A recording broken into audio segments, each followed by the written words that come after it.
संविधान के सम्मान में बसपा मैदान में असं म्हणत परभणी येथील घटनेच्या निषेधार्थ सोमवारी सोलापूर शहर बहुजन समाज पार्टीच्या वतीने पार्क चौक येथील बाबासाहेब आंबेडकर यांच्या पूर्णाकृती पुतळ्यासमोर निदर्शने करण्यात आली। संविधान के सम्मान में परमपूज्य डॉक्टर बाबासाहेब आंबेडकरांचा परभणी येथील घटना ही अत्यंत दुर्दैवी आहे। या घटनेच्या मागील मास्टरमाइंड कोण आहे तो शोधून काढणे हे शासनाचे कर्तव्य आहे। वेळीच याचा शोध नाही लावला तर बसपाच्या वतीने राज्यभर तीव्र आंदोलन करण्यात येईल असा इशारा सहभागी नेत्यांनी दिला।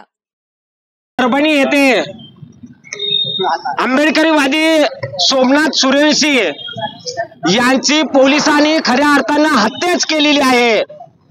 हा मानवतावादाला कलंक आहे। त्यांच्या शरीरावरच्या खुणा जर बघितल्यात आपण तर त्यांना जाणून बुजून पोलिसांनी त्यांची हत्या केलेली आहे। तर त्याच्यावरती त्या पोलिसावरती 302 कलम लावून त्यांना अटक करण्याची आम्ही मागणी करत आहोत। नंबर 2, तिथले आंबेडकरवादी ज्या वेळेला रस्त्यावर आले निषेध अत्यंत संयमाने चालू होता, परंतु तिथल्या पोलिसांनी त्यांना मारून हाणून त्यांच्या घरामध्ये जाऊन घुसून मारून त्यांना बाहेर काढलेला आहे। आणि एक तर चित्रपट असे आहे की पोलीस त्यांच्या घरासमोरील त्यांच्या वाहनांची तोडफोड करत असताना आणि दुसरी गोष्ट त्याच्यामध्ये खऱ्या अर्थानं जे गुंड प्रवृत्तीचे लोक आहेत ते सुद्धा त्या आंबेडकरीवाद्यांना काट्याने बडवत आहेत।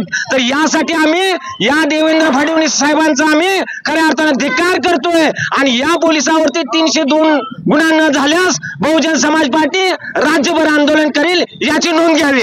खरं तर या राज्याच्या मुख्यमंत्र्यांनी त्या लोकांची आसवा पुसणं गरजेचं होतं, पहिलं तिथं जाणं गरजेचं होतं, परंतु त्यांनी त्याला महत्त्व न देता त्यांच्या मंत्रिमंडळ विस्ताराला महत्त्व दिलं। एवढंच नव्हे तर काल मुख्यमंत्र्यांनी सांगितलं की जे CCTV कॅमेऱ्यामध्ये आलेले आहेत आम्ही त्यांना सोडणार नाही। आम्ही त्यांना सांगू इच्छितो की या देशामध्ये बाबासाहेबांनी लिहिलेली राज्यघटना आहे आणि घटनेवर चालणारा हा देश आहे आणि जनतेच्या हातामध्ये या ठिकाणी आंदोलनाचं शस्त्र आहे।